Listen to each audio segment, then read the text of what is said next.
Hey there. Hey. Jason had that one disgruntled client email he had to get out. There's three bears. There's three bears in my backyard right now. Wait, really? Like you can Yeah. sit like they're right. Yeah, mom and two cubs. I was trying to tell my neighbor who's elderly, like, don't go in your backyard right now. Oh wow. We have a shared backyard. We don't have a fence. Yeah, that's definitely important. Definitely make sure everybody's safe. All right. Like, I only see squirrels in my backyard. It'd be kind of cool every now and then to see a bear. In theory, maybe when the reality is not the same as when you actually like look out and see a bear out there. All right, well, we're all here. Sorry anyone who was waiting a few minutes. It's been a little while since we've done a live stream, so we had to remember how webcams and I do them every week. Oh, that's right. Outside of Greg's doing them every day. So yeah, those are the ones I'm doing about immigration law, not about technology on here. So this is a little different, but it's the same platform on there. So at least I have that figured out. So all right, well, we have a number of things that on an agenda to talk about.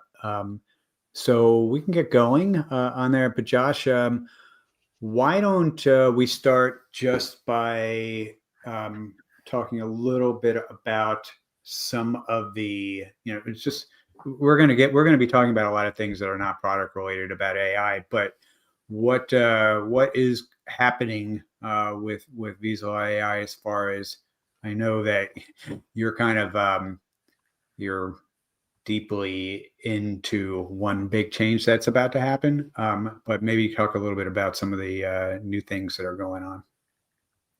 Yeah, absolutely. So it's been several months in the works, and I know that for those of you on the call who are users of our product, you've probably been wondering for some time when this release is going to happen. And especially for those who are at the conference and got to get an early sneak peek of it. We're, obviously we use a very original name. So Drafts 2.0 and Visalaw 2.0 are the sort of, it's more than an update. It's almost an entire rebuild from the ground up. And so these releases are happening in the next few months. In fact, Drafts 2.0 will actually be available at the end of this month, the beginning of September, to a small group of early users. And then we will, on October 1, ship out the finalized, clear, clean, up-to-date Drafts 2.0 for all of our users. And we don't really see any reasons why that will not happen. The biggest difference, if I'm just going to sort of step back high level and talk about what does it mean to be in Drafts 1.0 world and Drafts 2.0 world. Let's just back up 1 second and just to remember for people that are not that familiar with our product, what Drafts is. I mean, a lot of people are sort of think of us as we have a chatbot that is a legal research product, and we do a lot of other things. But Drafts, tell folks first what Drafts does, and then we can talk about what's changing. Yeah, that's absolutely fair. I think that's a really helpful call out. So we launched this research product, which we call Core, Visalaw.ai Core, in December of 2024, beginning of 2025. We launched or released what we call Drafts. Now we refer to it as like 1.0, right? Because we're about to release a new version.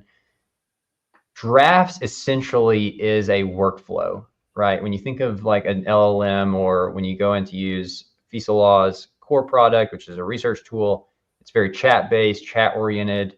Drafts is meant to help you draft petition letters and legal briefs, where those other kind of like chat-based tools are a little bit more limited, both in the amount of output you can get and how precise the output can be in terms of citing all of your support documentation and helping you determine the order of an exhibit list and editing that information.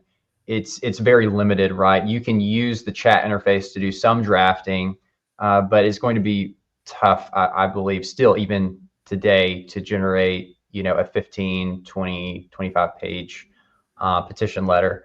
So that's what Drafts initially was meant to be, which is just a simple essentially legal drafting solution for immigration lawyers. Drafts 2.0, what we're kind of adding on are all of these sort of like attorney review editing workflows. So we're moving from petition drafting to really what I'm calling petition building. So you're really taking all the documentation post, questionnaire, post supporting, uploads of your supporting documentation, and basically building out an entire petition and review kind of process. Right. So hopefully, in the original core product, a lawyer might go to the product usually when they have a question. They're going to ask a question and receive an answer to their legal question. They may be able to do some light drafting in that context where the chatbot gives them an answer, and then the lawyer says, okay, can you turn this into an email, turn this into a letter, turn this into a blog post, turn this into something written and longer, but not a full-on 20, 30, 40-page brief or memo. Whereas in drafts, the lawyer isn't necessarily going with a legal question. They're going there with a legal task. Like, we need to write an EB1 brief. We need to write, a 601A cover letter, and generating that sort of, actual output. And then, like you said, assembling, indexing, all of it. I like to sort of describe it as a, in terms of cooking terms. So you've got if you're working on a complex drafting project, whether it's a 601A waiver letter or a brief or an EB1 petition or whatever it is on there, and there are certain ingredients that you need to have in order to be able to do that. So you need to have the questions answered from as far as like what the process is going to look like. So you were doing an EB1A, it might be what category of extraordinary ability, what types of evidence that you're going to include. I mean, you need to have give the AI some background that the lawyer would be providing. You would also want to give it all the supporting documents that it needs, whether it's whether it's the recommendation letters or whether it's articles or all the things that you would normally have as part of the petition. And then you would want to give it law. So you'd want to have in the background the sections of the statute sections and the USCIS policy manual sections, maybe a legal treatise chapter on that subject. You'd want to have all of that, and then once you had all of those items in, then you can and templates as well. So it's something that tells the AI how to structure the document, whether that's something that's coming from the law firm or whether that's something that's coming from us. So you need all those ingredients. And basically the challenge you have with sort of the ChatGPTs and the other tools right now, aside from confidentiality issues and all those other things that come in, is that essentially they're using what's called a single prompt approach. So they basically, it's one shot. You might be able to upload all those documents, but essentially you're going to get a 3 or 4 page document in the end, and it's all every time it's going to look fairly similar. What our legal drafting tool does, and this is something that really happens in other practice areas, is essentially we're using this multi-prompt dynamic approach where each section of the document and each is going to be controlled by a prompt that's actually created on the fly.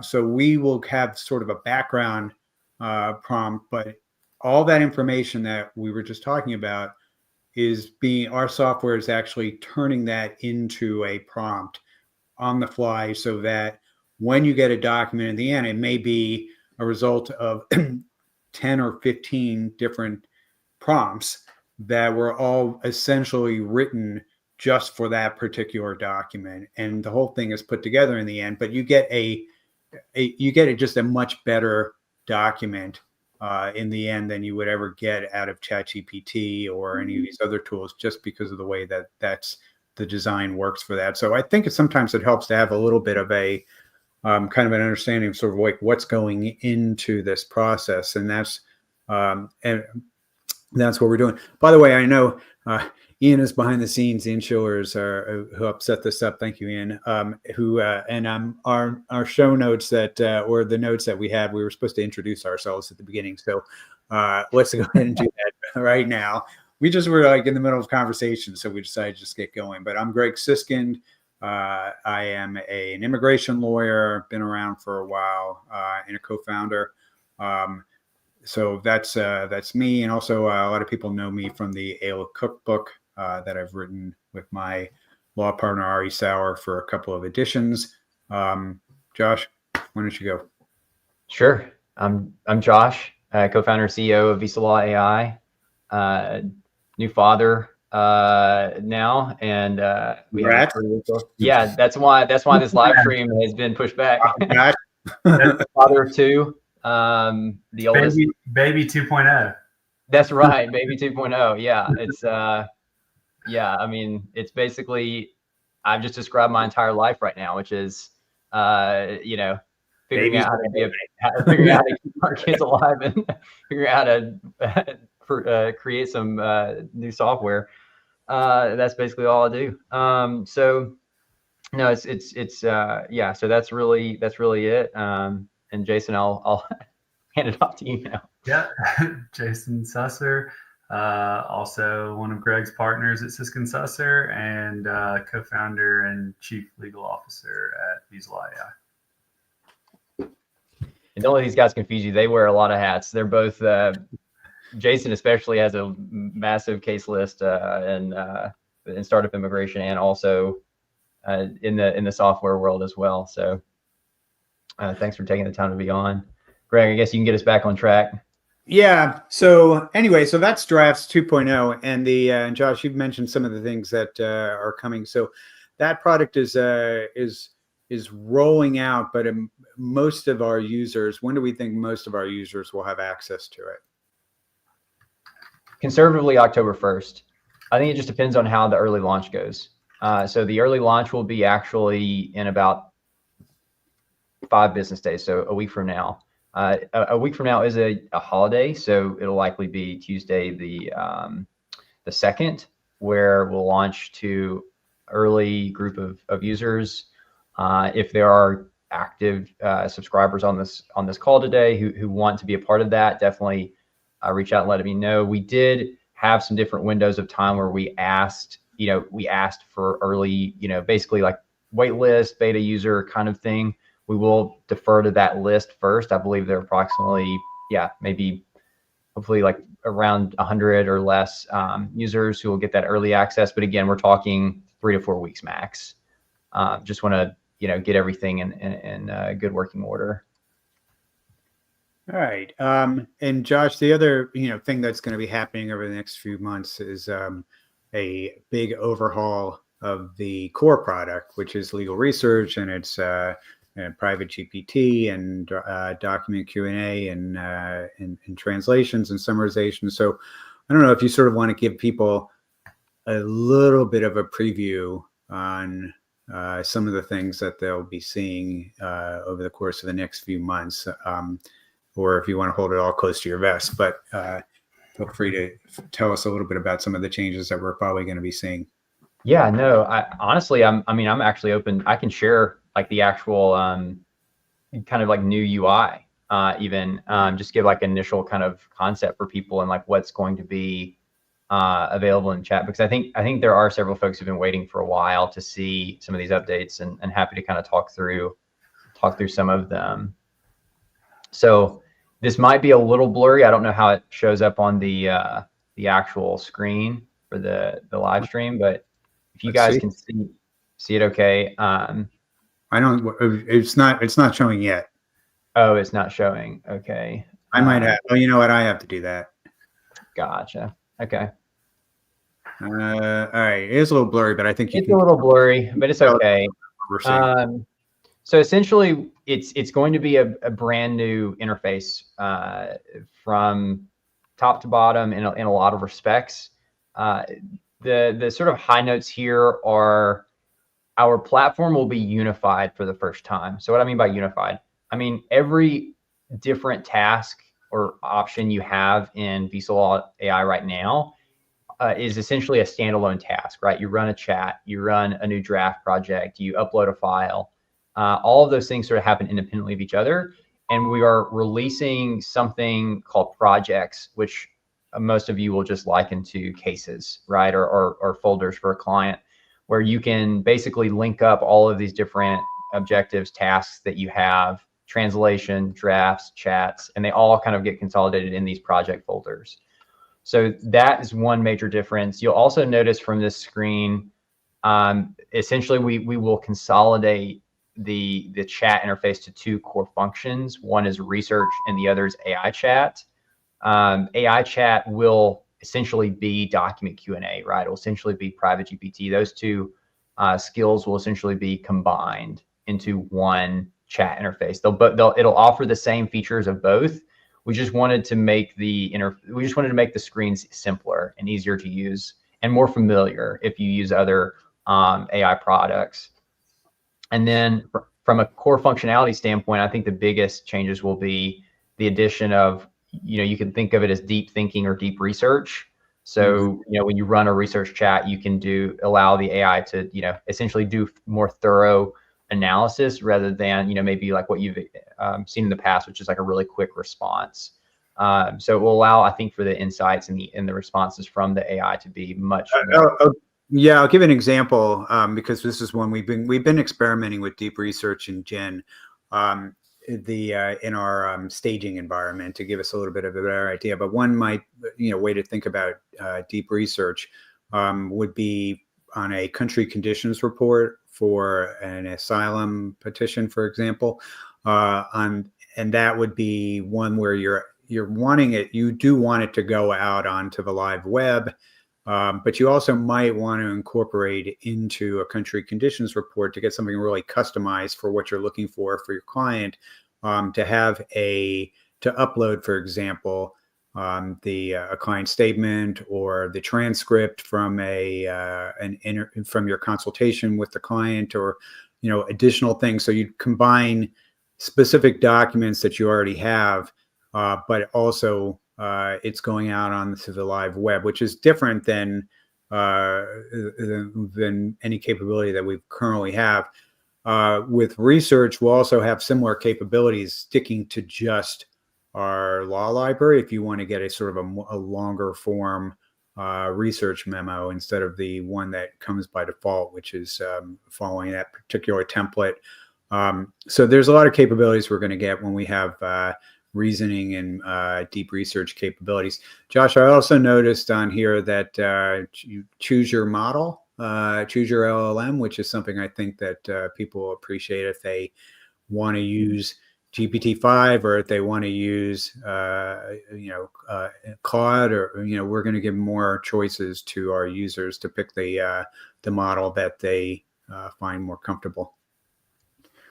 Yeah, absolutely. I think the ability to choose different models was definitely a point of feedback that we received. Also, I do have this little activity feed in this screenshot that slides out from the right, and there are two new components there, which are notifications. So we will have notifications throughout our product now. So, drafts will have additional workflows and review flows and tasks that need to be completed perhaps by multiple team members or different team members. Those might represent a task or just an update, right? It might just be a notification that you had maybe you had an automated chat run, right? Like maybe you want something. So automations is another feature that we're building in. So if you've gone into general language models, a lot of them now offer kind of like scheduled chats, like scheduled queries or tasks. We'll be able to do that, and this notification area will also house those. And then the new content feed, one of the other big pieces of feedback was just users wanting to know what's actually real time in our library.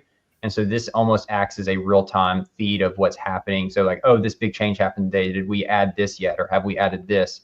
So that feed will serve as a really great kind of springboard for some of those new resources. Again, really simple, but I think really meaningful tools. And of course, we'll see where the agentic AI functionality goes, but we will have as part of our initial launch an agent mode, which should allow users to be able, and again, we'll be providing much more in-depth training and resources for how you should differentiate between like a normal chat versus, oh, I want an agent to basically perform maybe like multiple tasks as part of this whatever it might be, action. So yeah, that's a little. You mentioned the library, which is something that that I spend a lot of my time thinking about on it, and I think it is worth mentioning on the library as well, that a lot of our users probably have noticed over the course of, I don't know how long it's been, maybe like the last 6 months, that the amount of new additions that are working their way into the library is fairly dramatic on there. We're now, sometimes we have 40, 50 different editions happening in the library every day. And that is because we have a very dedicated full-time curator who is doing nothing but finding everything that's happening in immigration law. She's pulling every case, a federal case around the country that has anything to do with immigration laws, state cases as well. She is on the government sites looking for any changes, and we also are adding scraping capabilities now, where we are also having bots essentially scraping government websites to see things that are maybe harder to find. And down the road, it'll make it easier for us to find things that were removed from government websites that were not advertised, which is also important as well. But that's the ability to, for a lot of people, I don't think they know that you can go into our library and kind of see every day what's changed, but any user can go in and see what the additions are for the day. So I'm just looking right now. Today is August 25th. We have already had 10 things that are added. We're adding not just primary law as well. Like a lot of people might know Dan Kowalski from his years editing the Bender's Immigration Bulletin, but Dan writes a really good blog on immigration. Jason's taking pictures of bears. But we have we've been adding more and more secondary content, like Migrant Insider, for example. A lot of people might know that publication. We now have that feeding in. We have the Cato Institute. We have Cyrus Mehta. So there's lots of different kinds of things going in, and a lot of people might find just the law library itself something that's super valuable, even if you're like not as interested in the AI on there, which obviously you are if you're subscribing to our product. But for one of the big things that we're going to be changing in the new, in the new 2.0 version of our core product is our law library being itself something that is an online resource that you can go into, even if you're not chatting with the library with the AI bot. If you just want to actually find some obscure document amongst the I don't know how many we have. I think we're already over 170,000 documents, 176,000 documents that we have in our library, and that includes full-on books on there. That's going to be a lot easier for people now to just use our tool as a traditional online research tool and not just an AI chatbot.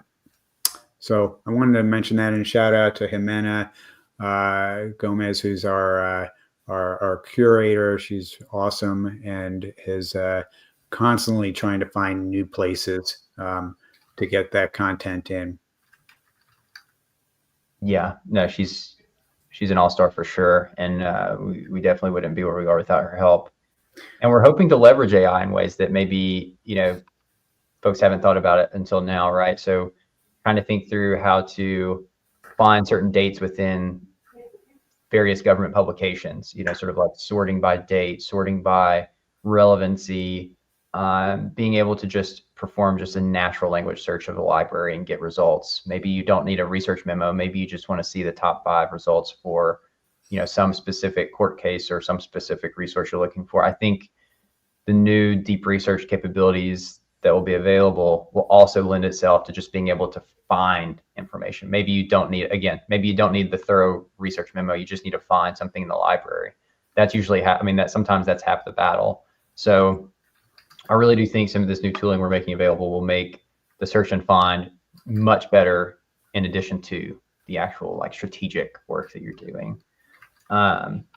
Absolutely. So yeah, that's some of the product updates. Obviously, we'll have a much more comprehensive, set of newsletters and customer updates that are going to go out over the next few months. Josh, I don't know if you want to say anything as well, sort of on the business side, but there have been also some changes in terms of the our pricing model. After now that the product's been out for a year and a half on there, there's some changes that are coming in that department as well. So if you want to mention a few things about that, that might be helpful for folks. Yeah, for sure. I think the option that we've wanted to stick with is basically a 2-tier approach when it comes to pricing. We always want to offer this core product, which is what we call core. No pun intended. So it's basically research, the ability to utilize an AI model with your own data or with the immigration data set in a chat-based environment. That pricing is actually not changing all that much, at least in the near term. It's going to stay at $220 per month. But essentially, the big change, though, operationally, is we are moving to annual contracts. So that's a big transition for us, and just to show the maturity of our company, right? It's helpful for us to have, we're committed to investing, building the tech. We want our customers to be committed, to our, to what we're building as well. And obviously, if like price, cost is an issue for a firm, or like budget is an issue, like obviously we can have conversations about some of those things, and create, an agreeable, payment window or payment kind of tiers, or not tiers, but schedule, I guess. So I'm trying to say, like, payment schedule. But the pro plan is really, I think, what has a lot of our existing and new customers really excited, because before this summer, we only offer drafts as this sort of like pay as you go, pay as you need it model, which was very expensive and hard to budget. But we created essentially what is this very entry level, essentially a pro plan, which allows a firm to have 10 cases a month, basically, per user on the pro plan, and it's $380 per month per user. And so essentially what we're saying is the difference is approximately $160. So basically what we're saying is, for that additional like $160 per month, you're getting 10 cases, like 10 completed drafted cases per month. Now, obviously, that pricing is going to go up over time, just because it's like, that's not really, if you were to kind of break down the cost savings there, it's incredible. You're looking at basically paying for one draft but getting 10 each. Right. Essentially, that's right. So you're basically paying what would normally be the same or less than a single petition, and getting 10 petitions per month. So, obviously, the reason for this is we just want to encourage our research users to attempt to try the drafting. Similarly, like, we want the drafting folks to feel like they can get into sort of like a bundled experience where you get everything right.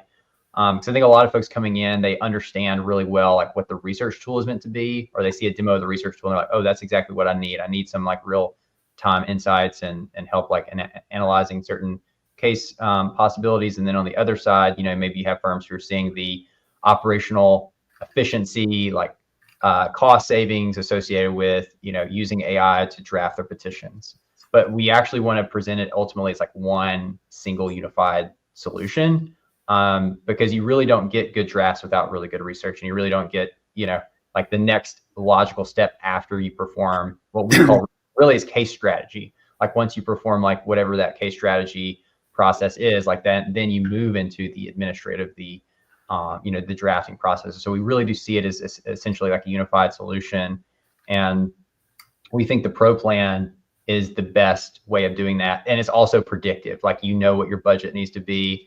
If you need, like, if you're like, well, 10's not really enough for my firm, then you can just add on or upgrade one of your other core users to a pro plan, and then you have 20 a month. And so you kind of see how we kind of shifted away from the the like data model, the like minutes model. Like, so we're going more to a flat fee model, just because I think it's more digestible, frankly.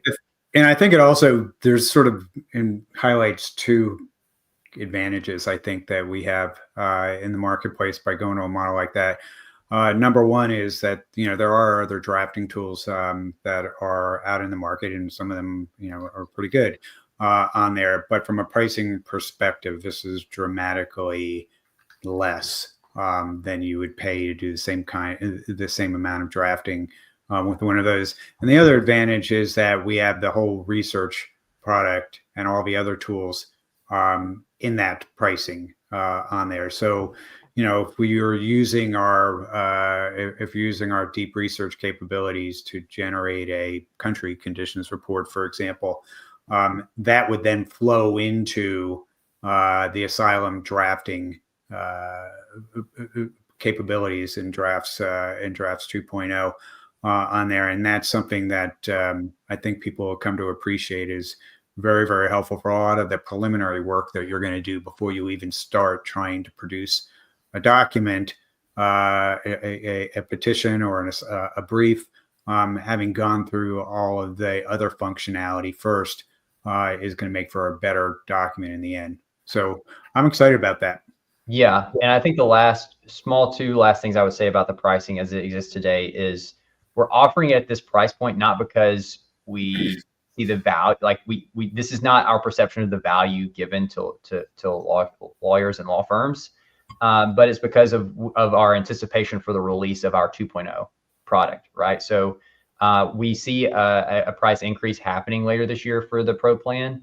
Again, not because the underlying value of the product is different, but we do believe that the new updated version is going to offer users a substantially larger value. So that's why there is a planned increase likely in October. But again, we still think it's by and large massively, a massive amount of savings for firms that utilize it still. I think we wanted to say that, the current pricing and all that's basically going to be valid through September 30th. So people who aren't already on the Pro plan and want to see it or get on it before the price increases happen should reach out before September 30th, can get a demo, can lock in the current pricing. We do free trials. So about a month left on the current offering. That's right. Yeah, no, exactly. And again, because these are on annual plans, right? Like the value of signing, like of jumping on right now, right, is of course you'll get what is essentially like almost a year of the new software. So we think it's all around a great deal, probably the best deal that will exist for some time, at least in this space. Yeah, great. We even got the demo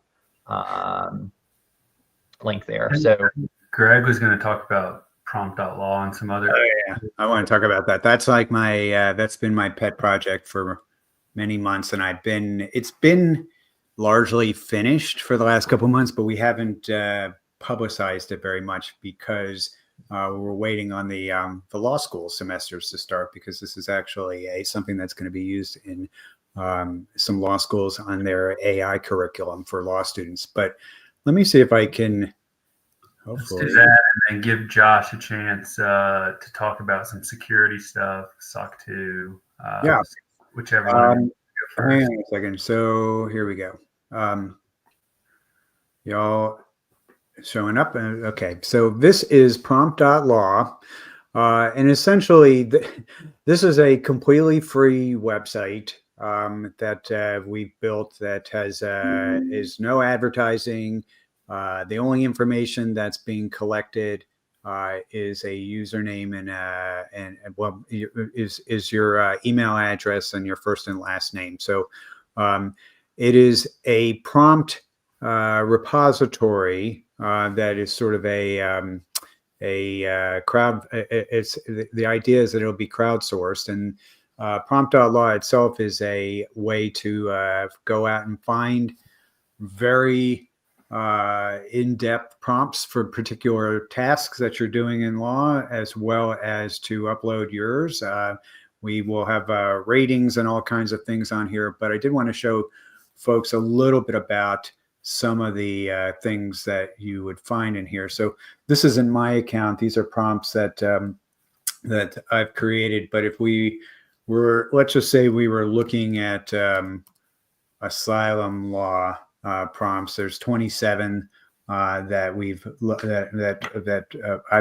I've been loading them up, because basically over the course of summer I wanted to show people the capabilities here. So we have a these are ones I've spent time working on, but I'll just pull up an example of what the user will see when they go into this. So this is a prompt to assist with drafting a letter of support from a mental health professional in an asylum case, something that's obviously lawyers that are working on those cases do all the time. And this is a, in each one of these, basically, the prompts themselves oftentimes are multiple pages in here, but you can kind of see, and this is a good way to learn about how to actually write prompts yourself. That was part of the reason why I said this is, when I started working on this, it was designed with law students in mind on here. But in all of these prompts, generally speaking, there's sort of a similar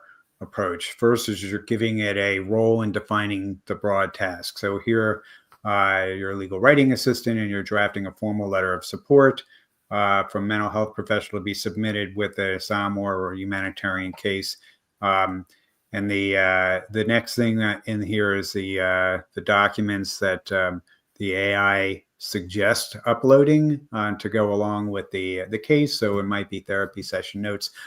By the way, again, one of the reasons why you'd want to use our tool, and I think we might be talking about this a little bit later, is you're not putting therapy session notes in ChatGPT without violating ethics rules. You can do that in a tool that's designed for law, like our tool is, but you should not be putting these kinds of things in a public tool. But anyway, you would put, these are examples, the client's asylum declaration, maybe the 589 summary, any of those things that that would be appropriate for it. And then it's actually laying out the task on here, as well as telling the what the output should look like. You want to have the header instruction, the clinician's information, statement of why you're doing this, et cetera, and going all the way down on here, basically giving the structure for what that letter is going to look like. And then I always throw in, I have this language, for basically the guardrails to try and prevent hallucinations and making up things, and also making sure that's the right tone, et cetera, et cetera. So that's that's how this tool works on here. The other things that, but I'll show you, if you were uploading your own prompt, this is what you would be seeing. So you give your prompt title, brief description. This is not just for immigration law, so you can put for anything you want. Mention law practice management for as an example of one that I've uploaded a number of prompts in that space. And then temperatures, you can put tags on this as well to make it easier for people to find what they're looking for. So it might be, I was, right now I'm just inventing a lot of tags as I'm going along, but I was working on some litigation prompts that have just been added in the last day. Temperature is really also a big difference between tools like ours and tools like ChatGPT. So if you think of if you think of these models as essentially elaborate autocomplete, I mean, that's a really, with some reasoning capabilities on there. Really what it's doing is it's using algorithms to figure out how to generate the document you're looking for. And usually it's based on the question that you're asking, and then it's measuring a certain distance between words to come up with the answer when it's pulling from whatever source that it's coming up with. That is really important because if you have a high temperature, and all of these tools sort of use a 0 to 0.9 scale, if you have a high temperature, you're going to get really fun, interesting answers. But you also really dramatically increase the odds of hallucinations and incorrect answers coming because you've given the AI a lot more leeway. It is the reason why ChatGPT always has an answer for the most, whatever question you ask. It might not be the right answer, but you can never stump ChatGPT by its own admission on there. It will never tell you I'm stumped on there, but it may give you the wrong answer. The legal research tools and the legal AI products usually set for sort of core legal tasks the temperature as low as possible, to set it to 0, and that will get you a more conservative response. And it's likely that you're not going to. It's very possible that you'll get the answer, I don't know. It's not in my data set. If you set it at the temperature at 0, but it will give you more reliability. So it is another reason why you would want to use a curated and private setting for these kinds of tasks that I'm showing you, rather than trying to run these things in ChatGPT. Law practice management, though, might be the difference. Maybe you're working on marketing copy or something like that. It might be perfectly fine. You may also have certain documents that are always associated with a particular prompt. So maybe you want to have the Child Status Protection Act on a prompt that is just to basically run a Child Status Protection Act calculation. You could do that, and you would want to have the actual. Maybe you want to have that, or the USCIS policy manual section, or whatever that you wanted to have on it. So you could do that. The prompt body is basically what I was just showing you before. And then you can actually tell it what jurisdiction that you want, if you have a prompt that's specifically applying for it. So if you're building something that is state specific, you could do that there. You can also build prompts that are in other languages, that are putting outputs in other languages. And that might be helpful as well if you're working on prompts to create documents for clients that are speaking in other languages. So this is available for anybody that wants to go in there. It's Prompt.law, and I'd love for more people to be using it. I'm really proud of that. This out. And one final thing I'll mention about it is that very soon we'll have the capability of clicking a button and it'll push it right into the prompt right into your Gen account, so that you don't have to copy and paste it over, which you do have to do that right now. But in the near future, Gen users will just go in and they'll have an option to import into Gen, and it'll just set it up in your own account, which I'm excited about that coming soon as well. So that is Prompt.law on here, and I'll stop sharing. Yeah, that's really great. Yeah, there's been a lot of work put into this sort of side. I guess you could call it crowdsourced open source project. That hopefully all of legal or several lawyers will continue to use and add prompts to. I guess, do we want to talk some about security before just opening it up to questions? I think there are some final security updates that might be helpful for folks. Well, we have a big announcement on that since the ALA conference, which is probably for a lot of people last time that they visited with us, might have been in our booth. So why don't you tell about our news, the good security news that we have? Yeah, for sure. So we are SOC 2 Type 2 compliant. For those of you who don't know what that means, it's fine. You can just Google it. There are different types of what are considered SOC 2 certification. Type 2 is definitely more rigorous. It took us quite some time to complete all of the relevant steps. We were already GDPR compliant, so because we do have certain firms who utilize our services, even though they're U.S. immigration lawyers, they're practicing in different parts of the world. So that was, especially in the EU, so that was helpful to complete. But also SOC 2, I would say we finished the process entirely maybe approximately a month ago. So yeah, we're really excited. We're already thinking ahead. There are some early And just to kind of recap on that, it's just an enterprise, grade security standard. SOC 2 Type 2 is generally viewed as the industry standard for software when it comes to, the sort of threshold for security compliance. So that's why we were pursuing that. And that requirement, independent assessment. It's not an assessment we did on our own. That's right. It requires third party auditors and a third party firm to come in and audit everything.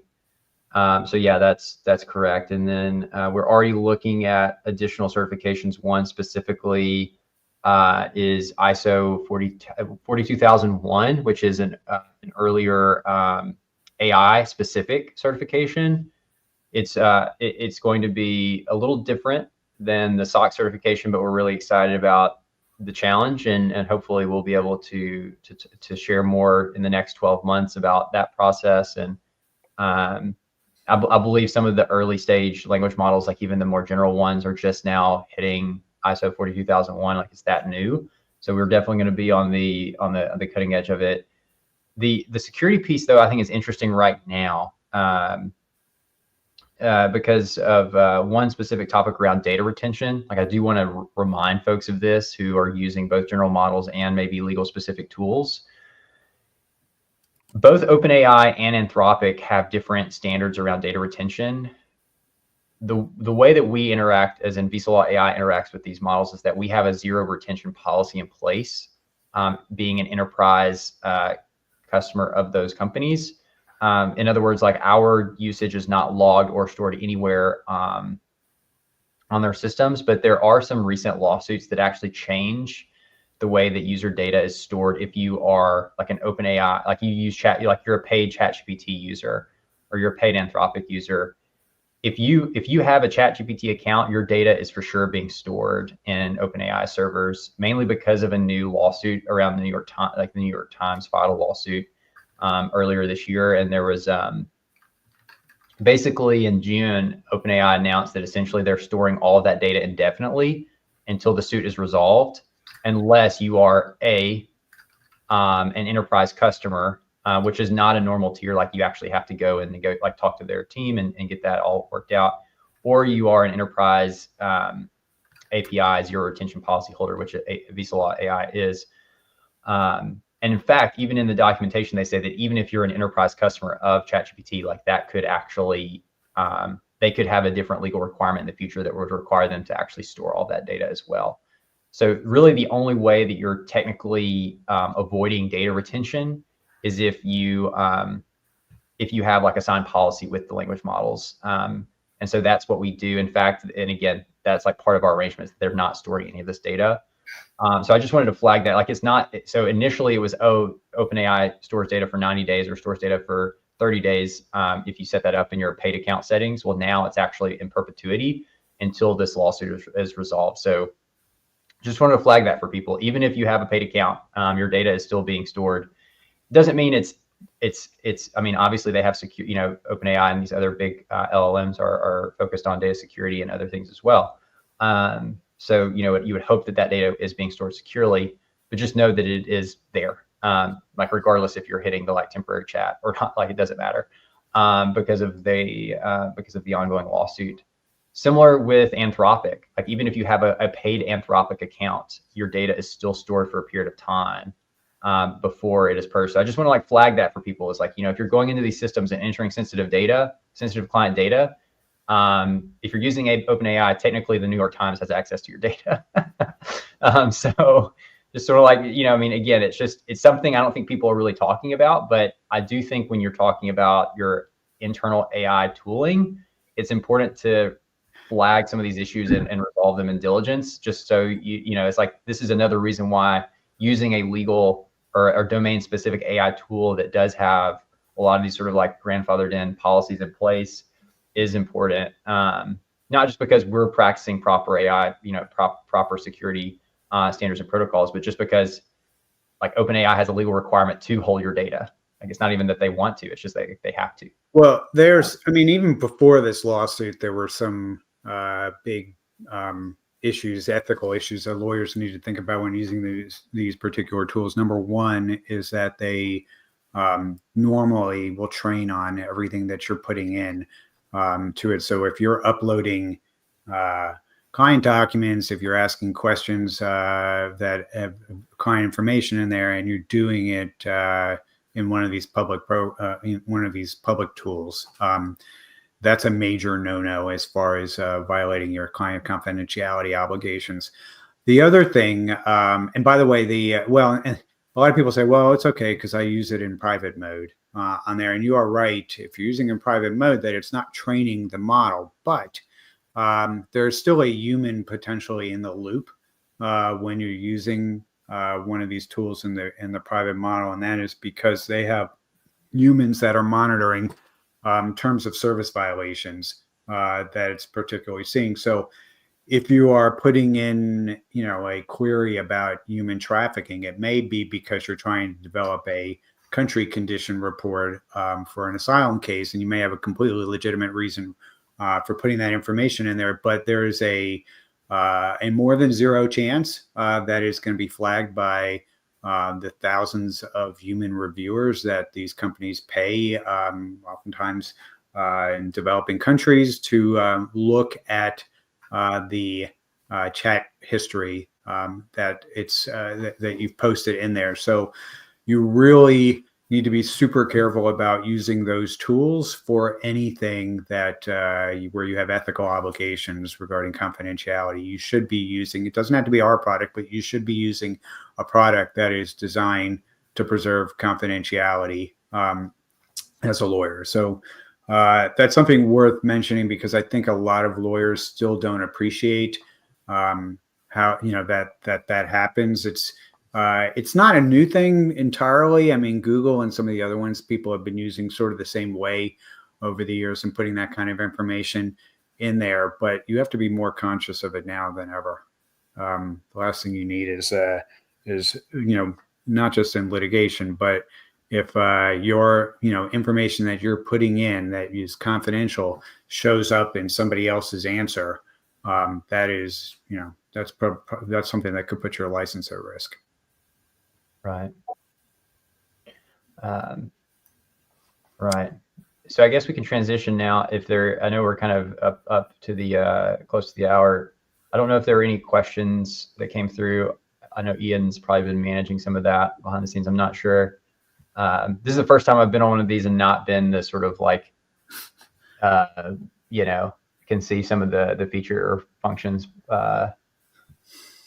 in my experience here. But I guess if there aren't any questions, you guys have any other thoughts? I was going to show just a little preview screen of the deep research as far as like give people a little bit of an idea. So kind of like, this is just the working model. That it doesn't look pretty, but it has the capabilities are pretty cool. So I don't know if I can show that. Let's see on here. I believe. Here we go. So this is it's sort of an example of sort of how it might be approached. But we were talking about country conditions. So this was one. I'm researching country conditions in Uganda for a gay man from there seeking asylum in the United States. In this one, you might upload, as I said, information about the particular matter, maybe the transcript of your interview with the client, maybe some documents that you wanted to upload on your own, and then it will. That's step one. So you would click the button, and then it starts asking you clarifying questions.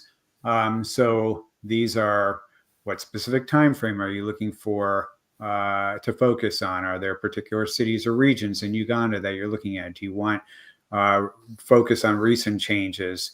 Are you looking for personal testimonies or case studies from other asylum seekers? So basically, I just went through, answered the 5 questions that it gave. Then this is kind of like fun, where you actually see it building out what its plan is for answering your questions. So it's telling me, it builds this out saying, this is what I'm going to deliver for you based on the clarifying questions and based on what it had. So it's going to give it something with an introduction. It's going to talk about the current legal framework in Uganda.